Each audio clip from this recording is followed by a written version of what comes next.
Look, lady, I don't know who you are, but this isn't a civilian flight school. This is the 412th Test Wing. We fly bleeding-edge prototypes, not Cessnas. Go find the coffee bar, the crowd of pilots, a tight-knit fraternity of swagger and sun-bleached hair, laughed. It was a practiced laugh, one of loyalty to their commander, Major Vance, and of casual dismissal for the outsider. But the woman in the plain gray flight suit, devoid of any rank, patch, or identifying mark, offered no reaction. She didn't flinch, her gaze didn't waver from the massive, curved screen of the simulator bay, where the schematics for the X-44 Scythe hypersonic test vehicle pulsed in cool blue light. Her silence was a strange, dense thing in a room built on noise and bravado. But when General Caldwell, watching from the darkened observation deck above, saw the specific, deliberate way she held the data slate, his breath caught in his chest. He recognized the posture of a master, the economy of motion that only comes from 1,000 hours spent on the razor's edge between triumph and oblivion. If you believe that true competence needs no introduction, type professional below. The air at Edwards Air Force Base was a physical presence, a shimmering blanket of heat rising from the Mojave Desert tarmac that could warp the very light of the sun. It was a place of extremes, where the sky was a deep, unforgiving cobalt and the ground was a cracked, ancient lakebed that had witnessed the breaking of sound barriers and the shattering of dreams. Within the climate-controlled sanctuary of the Armstrong Flight Research Center, another kind of pressure was building. Here, in the brand-new simulation dome for the X-44 Scythe, the future of American air dominance was being forged in lines of code and cascades of telemetry. Major Evan Vance lived and breathed this pressure. He was commander of the test cadre, a man whose identity was welded to the F-22 he had flown in his younger years and the squadron he now led. He was handsome in a severe, angular way, his jaw perpetually tight with the self-importance of a man who believed he was at the center of the universe. His pilots were his acolytes, young, sharp, and utterly convinced of their own invincibility, a mirror of their leader. They saw the world through a prism of rank and reputation, and the woman standing quietly by the main console fit nowhere in their known hierarchy. She was an anomaly, an error in the system. Her flight suit was a generic, off-the-rack gray, the kind of contractor or civilian engineer might wear. She was of average height, her dark hair pulled back in a severe, functional bun that allowed no stray strands to distract. Her face was placid, her features composed in a mask of neutral observation that Vance found infuriating. He thrived on reaction, on the subtle dance of dominance and submission, and she gave him nothing. His initial dismissal, a verbal shove meant to put her in her place, had met with the same resistance as a fist punching water. So he pressed, his voice louder, laced with the condescending patience one uses for a lost child.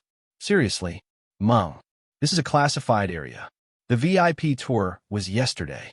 I can have an airman escort you to the public affairs office. He gestured vaguely toward the door, a king dismissing a court jester. A few of his pilots snickered again, the sound sharp in the cool, humming air of the dome. One of them, a young captain named Rourke, whispered to his wingman, "Guess the new software consultant is lost." The whisper was designed to be heard, another small cut in the barrage of 1,000 paper cuts. They were sharks, sensing a lack of aggression and circling, emboldened by their leader. But the woman didn't seem to hear them. Her focus was absolute, her eyes tracing the complex fuel flow diagrams of the scythe on the main screen. Her stillness was a rebuke, a silent defiance that galled Vance more than any shouted retort could have. He walked over to her, planting himself directly in her line of sight, forcing her to acknowledge him. He was a good 6 inches taller, a physical embodiment of his perceived authority. "Are you deaf? Or just rude?" he snapped.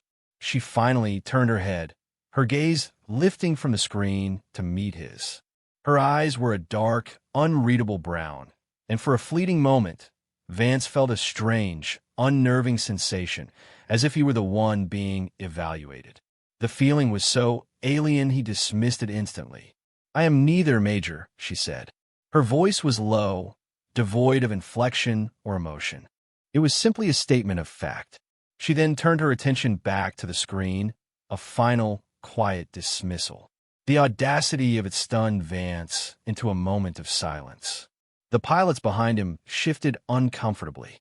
The joke was wearing thin, and the woman's unshakable calm was beginning to feel less like weakness and more like something else, something they couldn't quite define.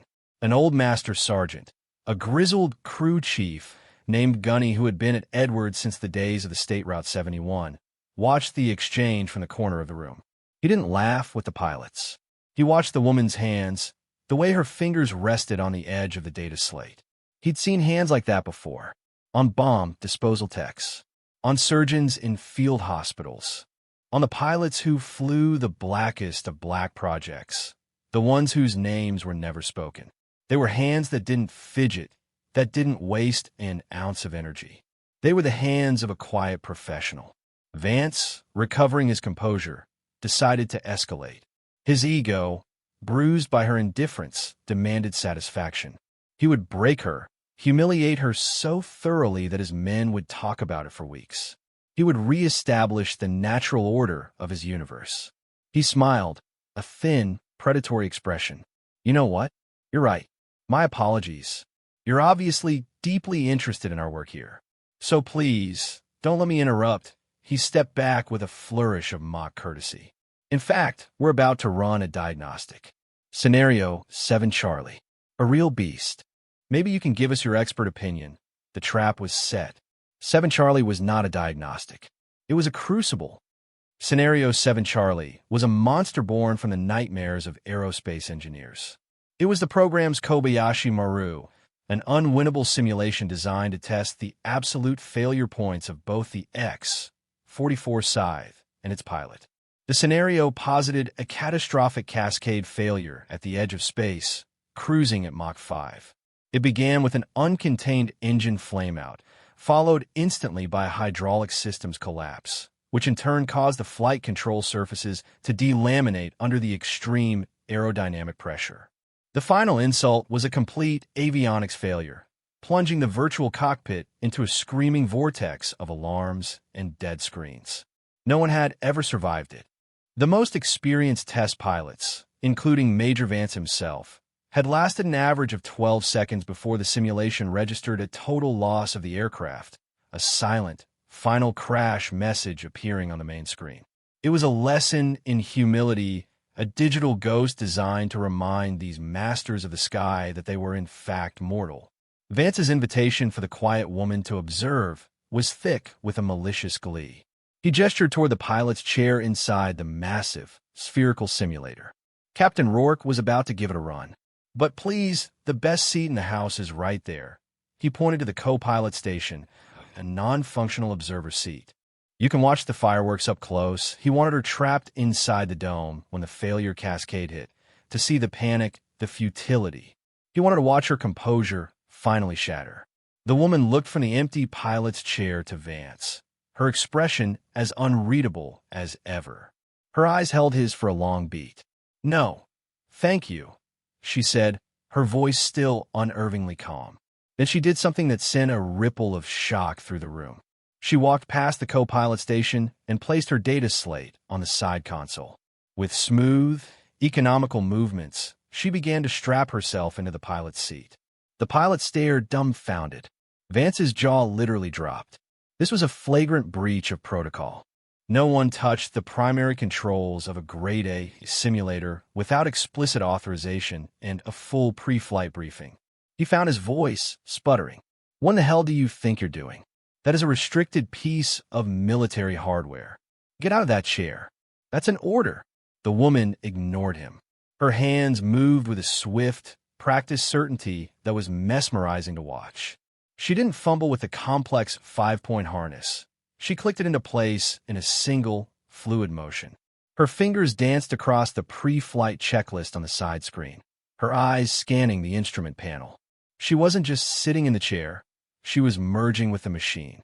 Her movements were intimate, like a concert pianist sitting down at a familiar Steinway. She adjusted the rudder pedals a quarter of an inch.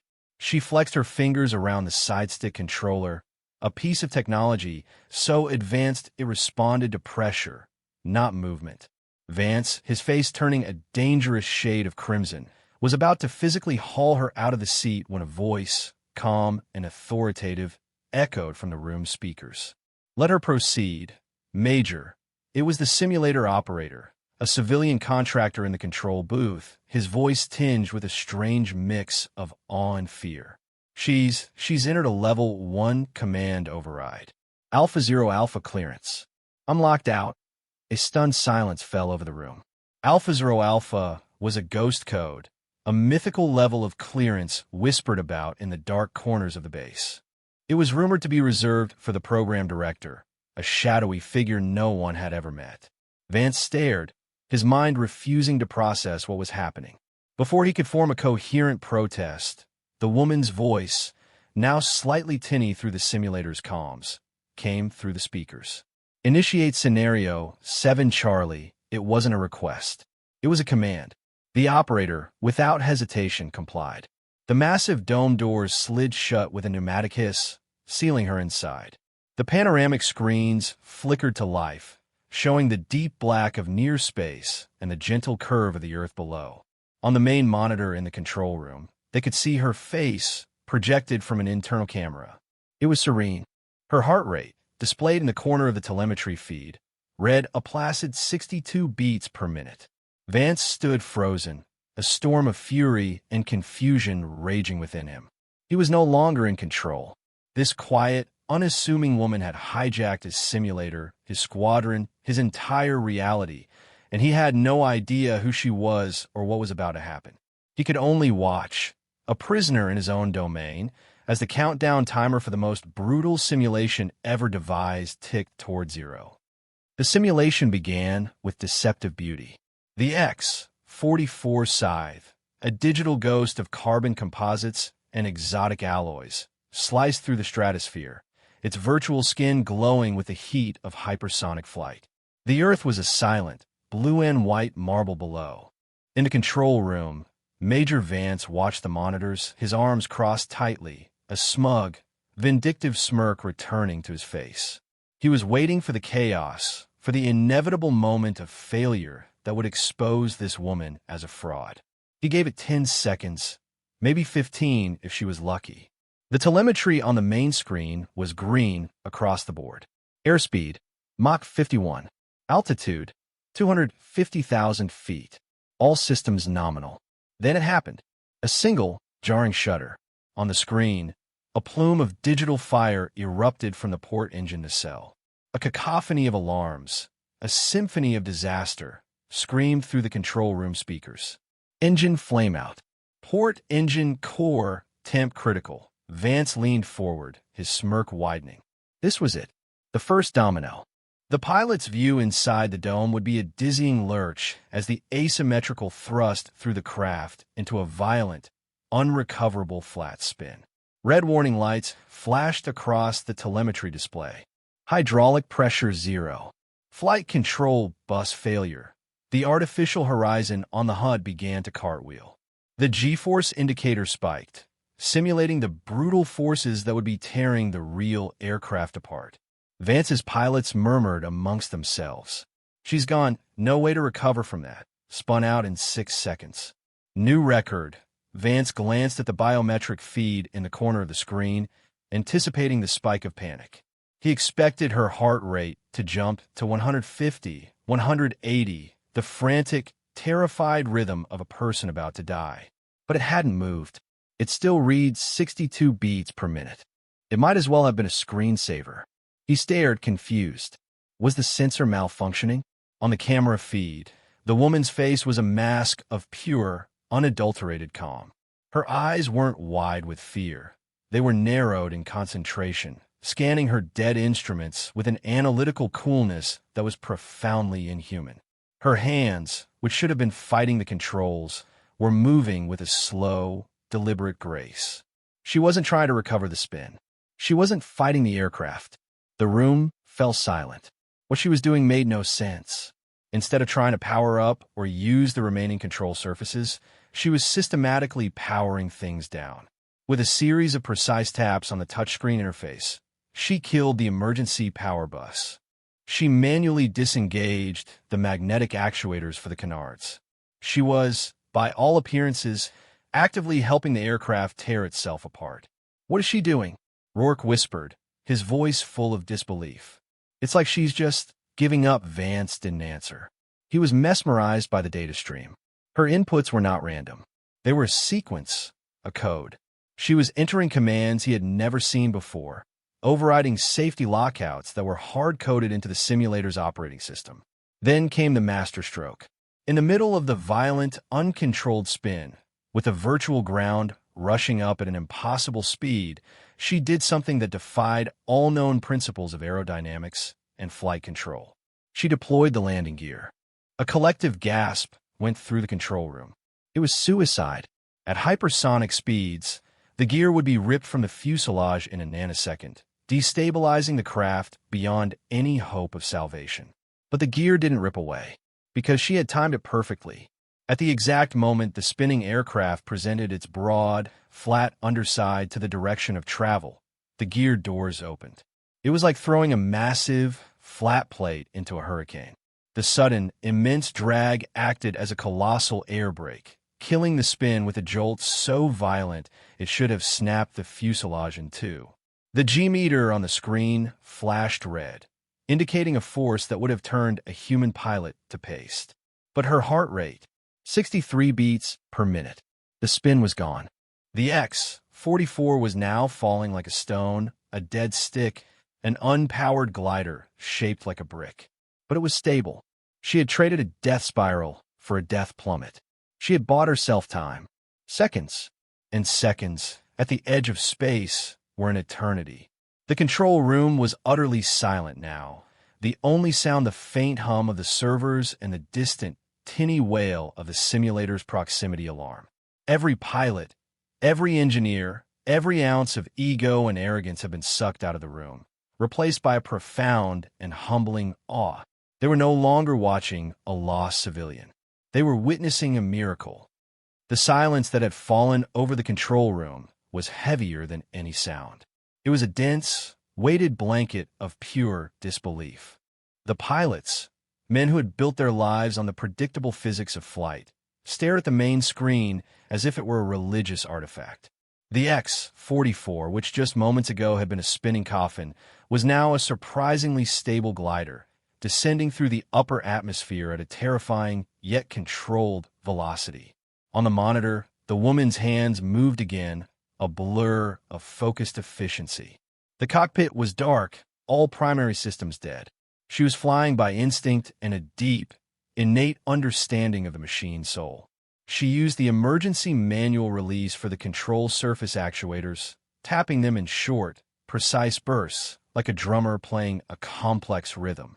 She wasn't steering the aircraft in the traditional sense. She was nudging it, using the immense atmospheric pressure as her rudder, deflecting the nose a fraction of a degree here, dropping a wing a fraction of a degree there.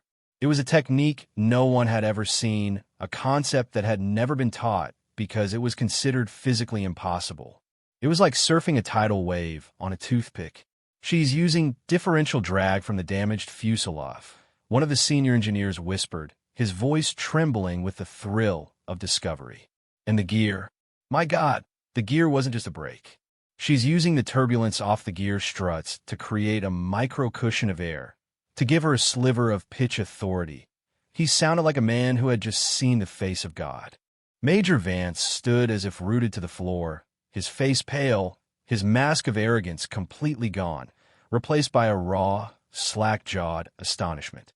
The smugness, the condescension, the certainty, it had all been stripped away, layer by layer, by the woman's impossible calm and her equally impossible skill. He was watching his entire worldview, his understanding of expertise and authority, being dismantled in real time. His mind kept replaying his own words. "This isn't a civilian flight school. Go find coffee bar." The memory was now a source of burning, profound shame. He felt small, foolish, a child who had been posturing in front of a giant. The virtual runway of the dry lake bed at Edwards rushed up to meet the falling scythe. The proximity alarm in the simulator was now a constant, piercing shriek. Pull up! Pull up! Terrain! It screamed. But there was nothing to pull up with. The aircraft had no power, no hydraulics, no functional controls. It was a dead-stick landing from a hypersonic flight profile, a maneuver that existed only in the realm of theoretical fantasy. Just as the aircraft was about to belly flop onto the lakebed at a speed that would have turned it into a million pieces, she performed her final act of impossible grace. With a final, perfectly timed series of manual inputs, she flared the nose up just a few degrees. The scythe pancaked onto the virtual runway, hitting hard but flat.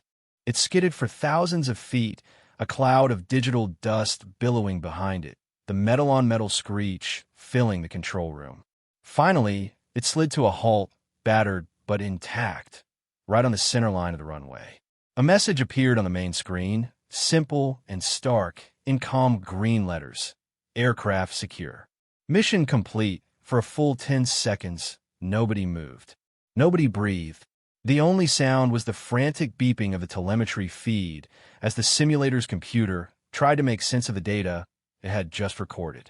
A flight profile that should have resulted in a crash 99 times out of 100 had ended in a perfect landing. Then, the simulator dome doors hissed open.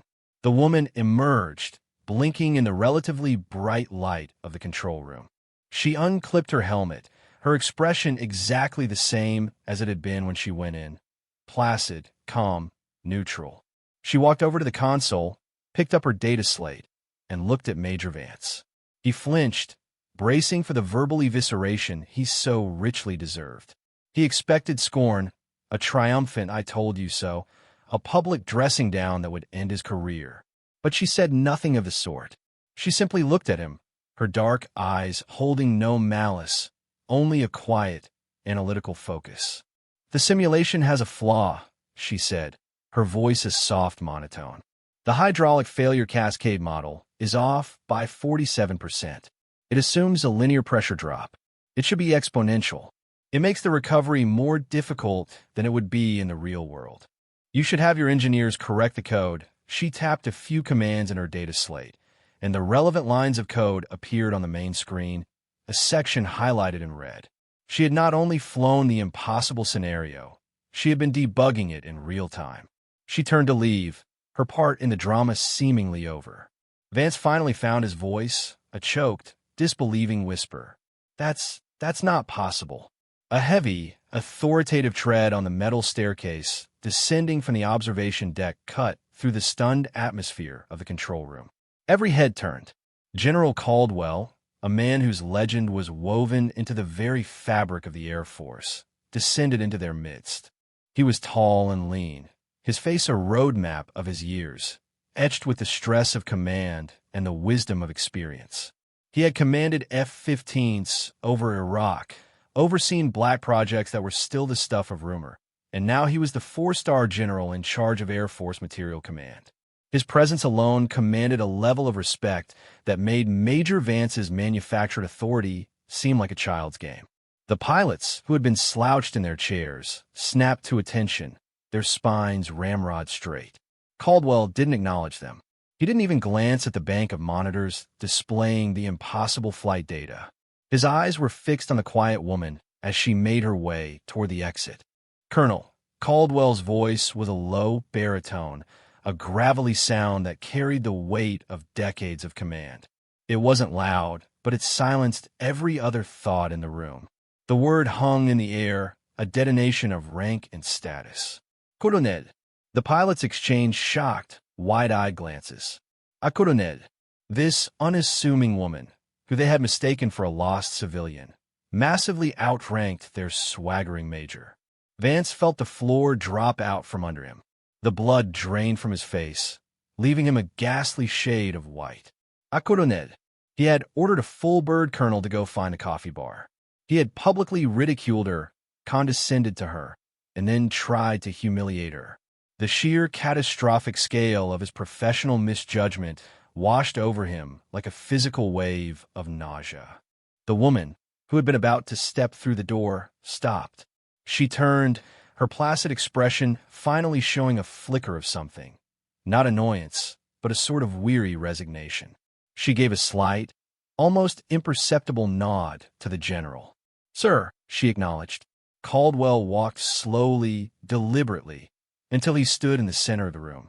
He finally turned his gaze on Major Vance, and the warmth that had been in his eyes when he looked at the colonel vanished, replaced by a gaze as cold and hard as chipped granite. "Major Vance," the general said, his voice dangerously quiet. "You seem to be under a number of grave misapprehensions, not only about protocol, but about the fundamental nature of competence." He gestured with his chin toward the woman. "This is Colonel Anya Sharma. Let me be perfectly clear so that no one in this room ever makes this mistake again. Colonel Sharma is not a consultant. She is not an IT technician. She is not lost." He paused, letting the weight of his words sink in. The silence was absolute.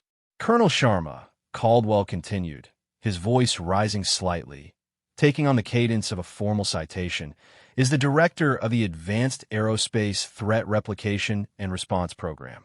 That is a Tier 1 special access program. The X-44 Psi, this simulator, this entire building, in fact, falls under her direct command. She wrote the book on hypersonic flight recovery because she was the one forced to invent it during a real-world engine failure in a prototype you are not clear to know the designation of.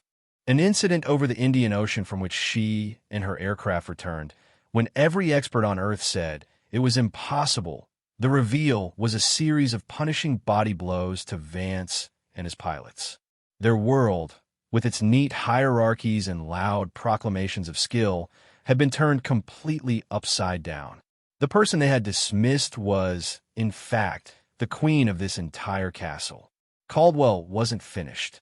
He took a step closer to Vance, his voice dropping to a near whisper, making it all the more menacing. "The simulation you just witnessed, Scenario 7 Charlie, is not a generic failure test. It is a direct, one-to-one recreation of the data from Colonel Sharma's actual flight. The impossible maneuver you just saw her execute is not a bug in the code. It is a classified recovery protocol, known as the Sharma Glide. She wasn't just flying a simulation, Major. She was reliving the worst day of her life, a day on which she saved a multi-billion-dollar national asset, and she did it to quality check your team's work. The finality of the statement was crushing. Vance looked as if he might be physically ill. The respect and fear on the faces of his pilots were now directed entirely at the silent woman by the door. General Caldwell then did something that no one in the room had ever seen him do for anyone below his own rank. He turned to face Colonel Sharma, drew himself up to his full height, and executed a perfect, razor-sharp salute. It was not the casual salute of a superior to a subordinate. It was a gesture of profound, unambiguous respect. A salute between equals, from one legend to another. "Colonel Sharma, welcome to Edwards," Caldwell said, his voice now imbued with a deep, genuine warmth. "My profound apologies for the unprofessional reception you have received. It will be corrected." Colonel Anya Sharma held the general's gaze for a moment before returning the salute with an equal, if more economical, precision. Her movements were clean, stripped of any superfluous flourish, the physical embodiment of her entire professional ethos. "Thank you, General," she said, her voice betraying no hint of the vindication she was entitled to feel. "The simulator's haptic feedback is impressive. The code for the cascade failure needs work. My report will be on your desk by 800-inch." She lowered her hand, the formal exchange complete. There was no gloating, no triumphant smile, no verbal jab at the utterly humiliated Major Vance. Her victory was so total, so absolute, that it required no emphasis. Her quiet competence had spoken for itself, and its voice had been a roar that had shaken the very foundations of the room. She gave a final, brief nod to Caldwell, then turned and walked out of the simulator bay, the door hissing shut behind her, leaving a cavernous silence in her wake. For a long moment, the only sound was the low hum of the facility's environmental controls. The pilots stood frozen, like statues in a museum of shattered arrogance. They avoided looking at each other, and they certainly avoided looking at Major Vance. The man who had been their charismatic, confident leader just 10 minutes ago now seemed like a hollowed-out shell. His authority had not just been challenged. It had been vaporized. General Caldwell let the silence hang in the air, a heavy, suffocating shroud. He wanted them to feel the full weight of their ignorance. He wanted the lesson to be seared into their minds. Finally, he turned his icy gaze back to Vance. "Major," he said, the single word dripping with disappointment. "My office. In 5 minutes. You will be accompanied by Captain Rourke and every other pilot who was in this room. You will each explain to me, in detail, why you believed it was appropriate to foster a command climate where naked prejudice and schoolyard bullying are mistaken for professional conduct. You will explain to me how you failed to recognize a senior officer and a living legend of aviation who is standing right in front of you. And then, you will explain to me why I shouldn't have all of you reassigned to flying weather observation drones over Antarctica." He didn't raise his voice. He didn't need to.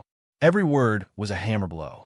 He turned and walked toward the exit, pausing at the threshold. He looked back at the assembled group of chastened aviators. "Let me give you the beginning of your answer," he said, his voice hard. "You fail because you look, but you do not see. You listen, but you do not hear. You judged Colonel Sharma based on her gender, her quiet demeanor, and her lack of decorative patches on her uniform. You made assumptions. And in our line of work, assumptions get people killed. Today, they only got your pride killed. Be grateful for the lesson. It was delivered by the best teacher you will ever have. Do not waste it." With that, he was gone, leaving Vance and his men to stew in the toxic brew of their own public disgrace. Vance finally moved, his body slumping as if the strings holding him upright had been cut. He looked at the main screen, where the telemetry from the Sharma glide was still displayed. It was a testament in green and white, a monument to a level of skill he could not even comprehend. He had stood on the shore and mocked the ocean, unaware of its terrifying, majestic depth. The name Sharma was now burned into his memory, not as a target of his scorn, but as a symbol of the vast, humbling gap between his own perceived excellence and the silent, terrifying reality of true mastery. His career wasn't over. Caldwell was too wise a leader for that. But his perspective, his very soul as an officer, was about to be broken down and rebuilt from the ground up. The story of what happened in Simulator Bay 3 did not just spread, it detonated. It moved through the hardened fiber optic networks of Edwards Air Force Base at the speed of light and through the human networks of gossip and rumor even faster. It became an instant legend, a piece of institutional folklore passed in hushed, reverent tones in chow halls, maintenance bays, and the O Club bar. The details, as they always do, became embellished with each retelling, elevating Colonel Anya Sharma from a pilot to a myth. Some said her heart rate had actually dropped during the crisis. Others swore she had landed the simulator with her eyes closed, flying purely on the memory of the real event. The civilian engineers, a group not given to hyperbole, spoke of her with a kind of religious awe. They had analyzed the code she had flagged, the flaw in the hydraulic failure model. She had been right, of course. Her correction wasn't just an improvement. It fundamentally changed the understanding of how the side's systems would degrade under extreme stress, a discovery that would likely save lives in the future. She hadn't just shown off. She had, in her quiet, methodical way, made the entire program better. The most potent symbol of the event became the simulation itself. The programmers, on their own initiative, officially renamed Scenario 7 Charlie. It was now known throughout the test wing as the Sharma Protocol. It was no longer an unwinnable death trap. It was now the final exam, the ultimate benchmark for any pilot who wanted to be considered among the elite. To pass the Sharma Protocol, you didn't have to land the plane. You just had to survive longer than the 12-second average that had been the record before her arrival. To date, no one had. A grainy printout of the final frame of her simulation, the battered X-44 sitting intact on the dry lake bed, was pinned to the central bulletin board in the pilot's briefing room. There was no caption, no explanation. None was needed. It was a silent, constant reminder. This is the standard. Major Vance, as predicted, was not reassigned to Antarctica. General Caldwell knew that wasting a man's career was less effective than reshaping it. Vance's punishment was far more subtle and infinitely more transformative. He was to remain in command of his test cadre, but his primary duty was now to integrate the lessons of the Sharma Protocol into their training regimen. He was forced to study every microsecond of her performance, to deconstruct her impossible feat, and teach its underlying principles to the very men who had witnessed his humiliation. It was a masterstroke of leadership psychology on Caldwell's part. Vance was forced to confront his own arrogance every single day. He had to stand in front of his pilots and use his own colossal failure as a teaching tool. The first few weeks were excruciating for him. The swagger was gone, replaced by a tense, brittle formality. The easy banter with his men had vanished. But slowly, something began to change. In being forced to analyze Sharma's genius, he began to truly understand it. He saw the logic behind her every move, the cold, calculating brilliance beneath the surface of her calm.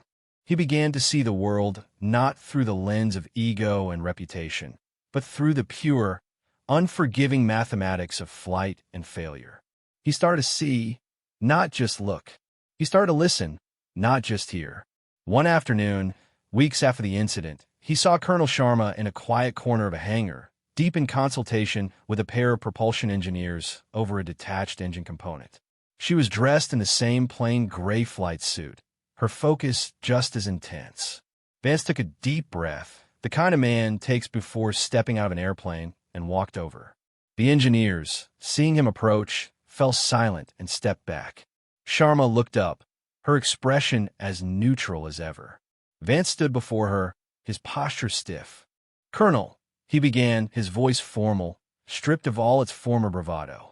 "I wanted to apologize. My conduct was unprofessional, inexcusable, and contrary to every value the Air Force stands for." There is no excuse. He had rehearsed the speech, but the words felt clumsy and inadequate. He had expected her to cut him off, to dismiss him with a curt nod. He did not expect a response. She listened patiently until he was finished. Then she pointed to the engine component on the stand. "Your apology is noted, Major," she said, her tone matter of fact. "Now, give me your opinion on this. We're seeing microfractures in the turbine blades after cold start simulations. It's consistent with the data your team flagged last month on the F-22 upgrades. You have more practical experience with this alloy than anyone on my team. What am I missing?" Vance was stunned into silence. She wasn't offering him forgiveness. That would have been too easy. She wasn't dismissing him. She was offering him something far more valuable: respect. She was acknowledging his expertise, not his rank or his past failures. She was treating him like a professional. In that single moment, she taught him the most profound lesson of his life. True leadership wasn't about dominance. It was about elevating the mission above all else, including ego. He looked from her calm, expectant face to the engine component. For the first time, he felt like a true officer, not just a man wearing a particular rank. "The resonance frequency," he said, his voice finding a new, quieter confidence.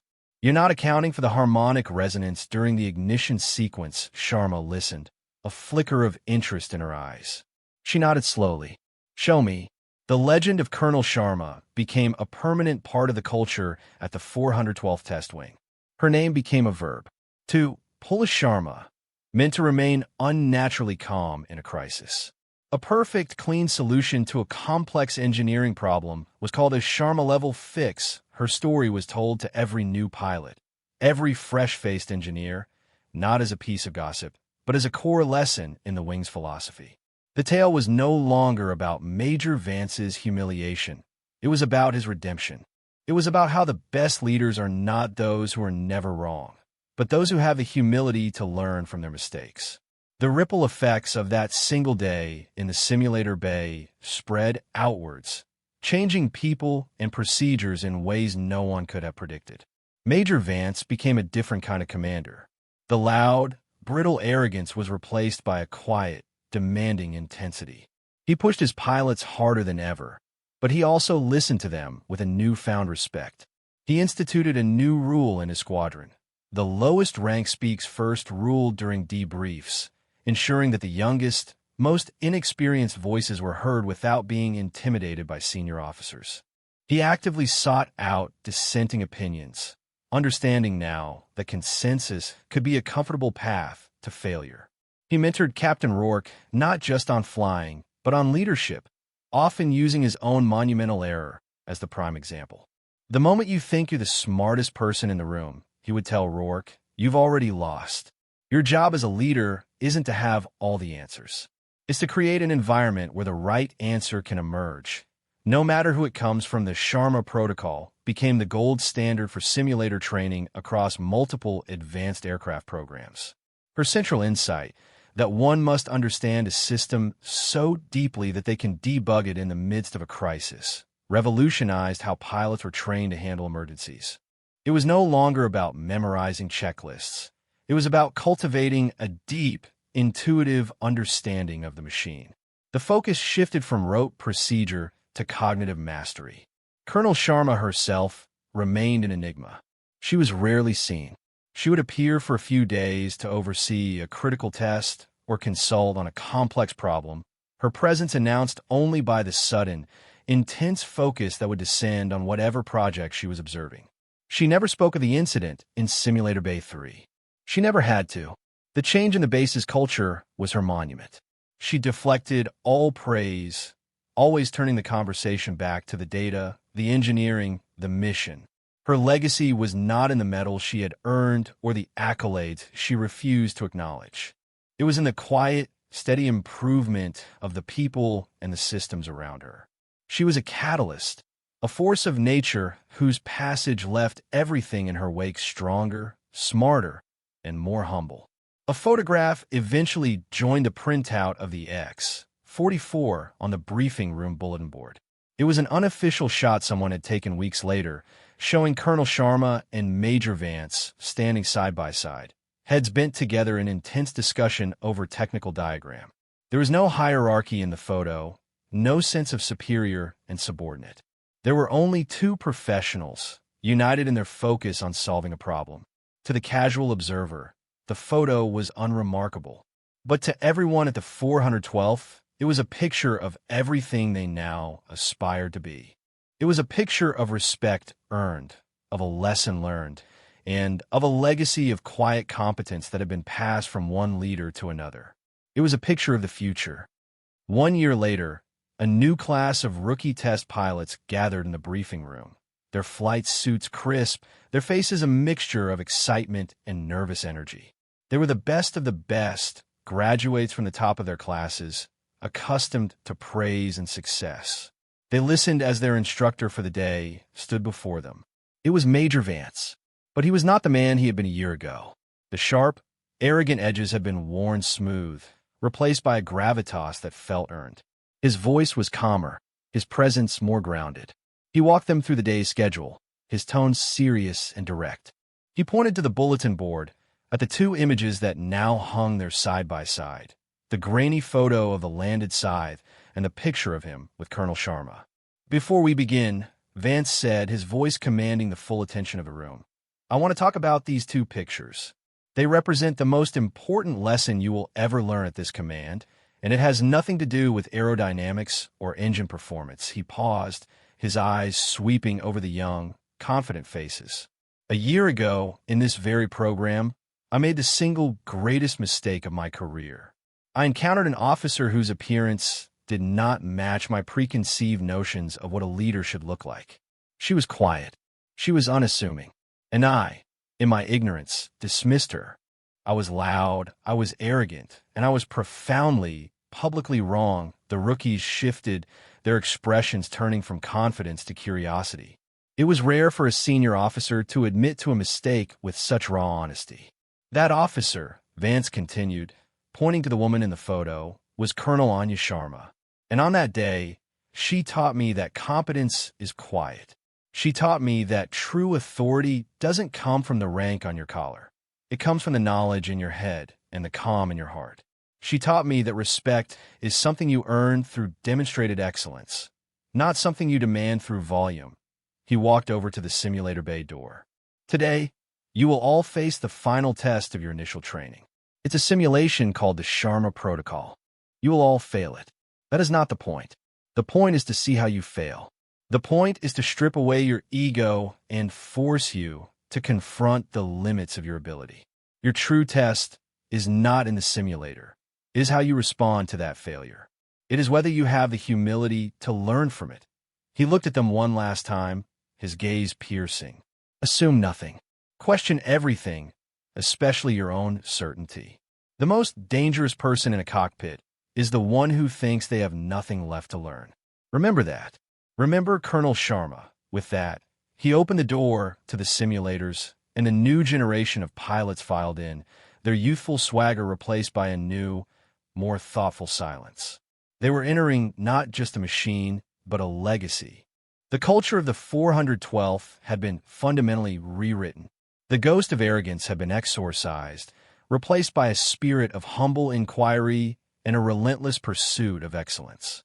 Colonel Sharma was no longer at Edwards. She had moved on, as all quiet professionals do, to the next impossible problem, the next frontier of flight that needed to be tamed. She left no statues, no named buildings, no grand farewell ceremonies. Her legacy was not carved in stone. It was etched into the character of the men and women she had inspired. It was in Major Vance's transformed leadership. It was in the hushed respect of the engineers. It was in the quiet focus of the new pilots as they strapped into the machine that bore her name. True legacy is not a static monument you leave behind. It is not a name on a plaque or a story in a history book. It is a living, breathing force that continues to move forward, shaping the future long after you are gone. It is the standard you set, the example you live, and the inspiration you plant in others, which then grows and spreads in ways you can never fully anticipate. Colonel Anya Sharma's legacy was not the Sharma Glide. That was merely a single, brilliant act. Her true legacy was the silent revolution she had sparked at the heart of the Air Force's most elite testing ground. It was the shift from a culture of bravado to a culture of competence, from loud assumption to quiet analysis. It was a change measured not in decibels, but in depth. It was the understanding that the most valuable asset in any high-stakes environment is not the loudest voice, but the calmest mind. This principle is eternal. It exists in the operating room, where the master surgeon works in focused silence while others panic. It exists in the boardroom, where the visionary leader listens more than they speak, absorbing the data before making a decisive move. It exists on the battlefield, where the most lethal soldier is often the one you never see or hear, the one whose discipline is their greatest weapon. Greatness does not require an audience. It does not need applause. Its only validation is the successful completion of the mission, the solving of the impossible problem, the quiet satisfaction of a job done to the highest possible standard. The world is full of noise, of people clamoring for attention, demanding respect they have not earned. They build their identities on a foundation of ego and self-promotion. But this foundation is sand, and it will always wash away when the tide of a true crisis comes in. The quiet professionals build their foundation on bedrock, on thousands of hours of practice, study, and discipline. Their confidence is not external. It is an internal, unshakable core of proven ability. They do not need to tell you who they are. Their actions will show you. The story of Colonel Sharma endures at Edwards, not because it was a dramatic confrontation, but because it was a profound lesson in this fundamental truth. It reminds every new generation that the path to excellence is a quiet one. It is a path of humility, of endless learning, and of a relentless dedication to the craft. It teaches them that true strength is not the ability to shout down your critics, but the ability to silence them with your performance. The final, enduring image is not one of triumph or revenge. It is the image of a quiet professional, her work done, walking away not to receive accolades, but to face the next challenge, leaving behind a better world than the one she found, her only testament to silent, undeniable proof of her competence. For more stories where quiet competence triumphs over loud assumption, and where silent professionalism defines their worth. Subscribe to Unknown Heroine Stories.